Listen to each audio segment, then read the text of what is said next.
Another story that I heard lots of times over the 3 autism and ADHD shows, was from parents of older autistic people, autistic teenagers, autistic 20-year-olds.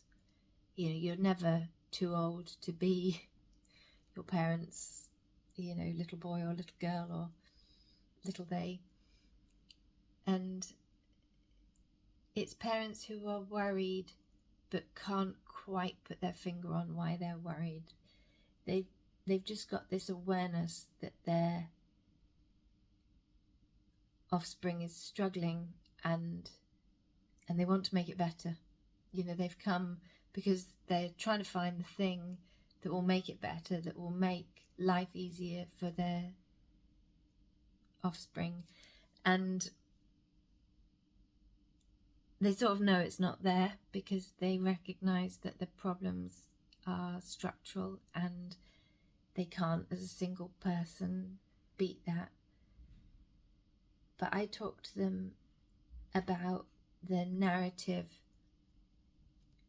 that is described in the subtle spectrum, but it is a common narrative to a lot of neurodivergent people, which is that one where you are aware that you're different. When you're little, you're aware that you're different. You don't know what the difference is. And at some point in life, you bump into a name for the difference, so you find out it's called autism. And at the same time as you bump into that name, you bump into an understanding from the world around you about what that means. Generally, there's a bad thing, something you should try not to be, and then you try not to be it. And in trying not to be it, or other people make you try not to be it, and that trying not to be it causes harm to your mental and physical health.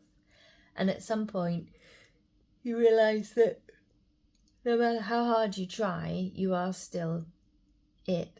And it's not a nice acceptance, that's a I'm stuck like this type acceptance. And if you survive past that, then hopefully you start to question the narratives that say that it was wrong and bad to be the way you are. And at some point, you're claiming your neurotype as a valid way of being, as an identity, and you're going, I am autistic, like I'm out and proud and this is the thing. And it's not straightforward, and it's not a, once you get to the end of that thread, you stick there. People dance up and down along it all the time. And so to those parents who are worried, I say to them, this is a narrative that you know from the gay kid of the 1950s who knew they were different, who understood that society thought their difference was bad, who had to get a medical diagnosis, all of those things. And what you want is for them to have representation, to experience versions of themselves in stories, in media, to hear about people like them, to understand who they are and what they are, and to be empowered in all those ways so that they can embrace that neuro identity and the protection that embracement of identity offers. And the parents look at me and go, well, how can I do that? And I might be able to name some people on TV or some stand-up comics and signpost a bit, but the reality is there's not enough of it. And so we draw a conclusion between me and the parent there that we're kind of stuck. And they look downcast, and you say to them, imagine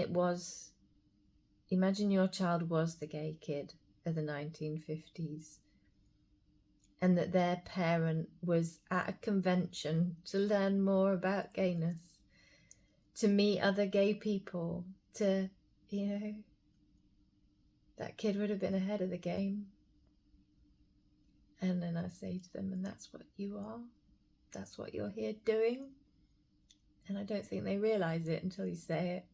But it's nice, that thing when you can turn the tables on people and go, look at how lovely you are. Did you notice how great you are, how much you love your person? And yeah, it's such a muddled thing, because the stories are so sad, but the people are so,